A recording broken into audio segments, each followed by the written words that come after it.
with your kids maybe, or maybe even without them, and we all know that when you eat better, you feel a little better, and that includes when you're traveling. So one of the secrets to a great trip is knowing what food you can bring with you on the plane and what to avoid. So we've got travel tips for foodies with our food writer, Dan Clapson, and our very own Mairlyn Smith. Thanks, Dave.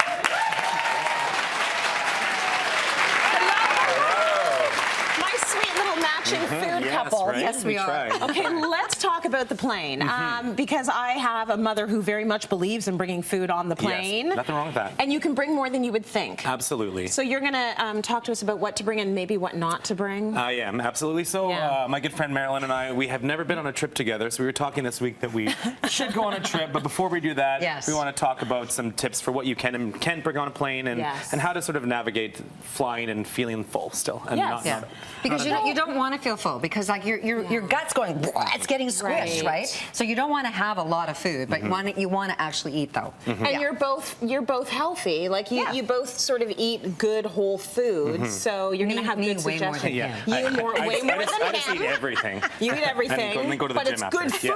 Yes, It's good, right? exactly. Yes. So first I thought we'd play a little game, sort of good and bad foods to bring on the plane. So let's guess. I feel like they're kind of obvious. Can I first preface this with the fact that I'm so not the one to ask? Okay. So I'm the one that goes to the airport and I go to Massimo's restaurant and I buy the tuna, egg, and bean salad. Yes, because I've flown with you. I've flown with you, and you had it. You've flown with me, and I had the stinky salad, and I brought it on the plane, and I opened it up, and I had no friends. Okay. No, well, no, I was still there. I don't know. It's a good salad. So we're trying to not do that today. Okay. So no tuna. No tuna. Oh, you gave it away. Anyway, never mind. Okay, go. Start here. So first things first, garlic, onions, not ideal. The problem with them, if you have them in a salad or a sandwich, if you're making these things at home, exactly. Once they come to room temperature, they really give off an odor, and nobody likes that smell on the plane. No. Right. So let's skip that over if you can. You know, they are very tasty. They can add a lot of flavor to dishes, but not on an airplane. Okay. Not on an airplane. Not on an airplane. Not on a plane. On the other hand, there are a lot of cheeses that you can actually bring on a plane. So here I have cheddar and also some bocconcini or soft mozzarella. It's wild. And again, exactly, these two cheeses don't really have any smell at all. Right. And with mozzarella, you know, it's delicious. We like it. It pulls apart, but it has no odor. So I think out of all the cheeses, mozzarella probably is the most perfect one to bring. Take a mild, boring cheese. Exactly. Well, I'm just saying. Yeah, no, you're right. It doesn't have the kick. Yeah, it doesn't have the kick. Yes. Okay, when it comes to obvious. meat, what's so obvious about this? Why can't I bring salami on the plane? So, it stinks. Again, this is very similar to onion and garlic. No salami. When these things reach room temperature, they're still safe to eat at room temperature because it's like cured meats, but they give off an intense odor on a plane. And they stink, Dan. And the recirculated air, everything smells like sausage. We do not. To me, that's a good flight. Everything smells like sausage. I want to fly longer. Okay. They'll hate. No one's going to want to fly with me. This is really good. I like this one. So this one, the nice thing about taking those small cans of tuna, you can get them in the grocery store. They have flavors sort of built into the tuna. Yeah. They actually go through the security scanner if you have them on carry-on, even though there is liquid, they're small enough. Okay. But opening a can of tuna on a plane is probably my least favorite thing a person can do. Well, no, my sister did her nails once. Hello, that's dumb. Anyway, even worse. But these are great. You can eat them. You can eat them really quickly before you get on the plane. You know, you're not paying the $10, $15 for a lackluster sandwich or meal in the airport. So it definitely serves its purpose. Okay. Brie cheese, I would say it's half yes, half no, because brie, once it gets soft, it gets gooey and messy. That's and you don't want to eat messy things on an airplane because how are you going to clean yourself up? Yeah, don't bring a taco. Exactly. No tacos, nothing like that. No. Spaghetti meatballs, no, absolutely not.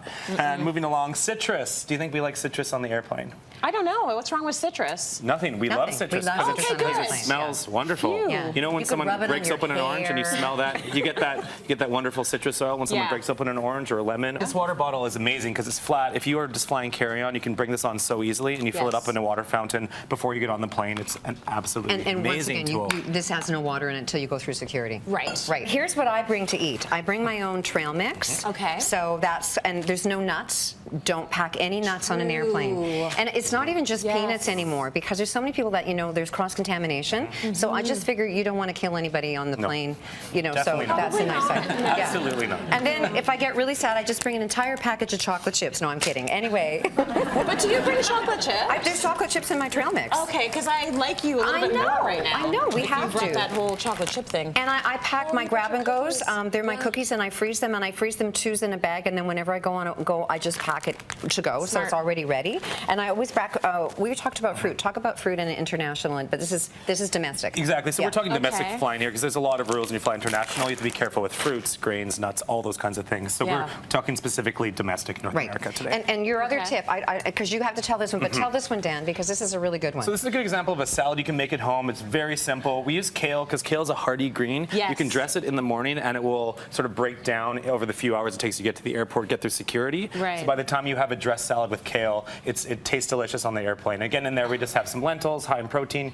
cucumber, tomato. Do this? Okay, great. This is really important. So last but not least, this is my favorite foodie travel tip. If you're going home with a carry-on and you buy some, wonderful cheese like this, and you're in wherever you're from, and you're flying home, and you want to keep it cold and eat it when you get home. What you can do, since you can't, food safe. You cannot bring ice cubes or gel packs through security, but you can bring frozen vegetables. So these are your ice packs. Exactly. Isn't that genius? You have to it's wrap wonderful. And I learned this from, if you go to the east coast of North America, if you buy seafood and you fly home, they always pack with frozen vegetables. So I'm stealing their idea. You can actually buy lobsters in the East Coast and bring them back, which is amazing. So, just one word on the cheese. How long do you want to hang on to that for? It's going to get bad at some point. 2 hours. Exactly 2 hours. 2 hours? That's not a lot of time. Just eat the cheese as soon as you get on the plane. Exactly. Thank you very much for the tips.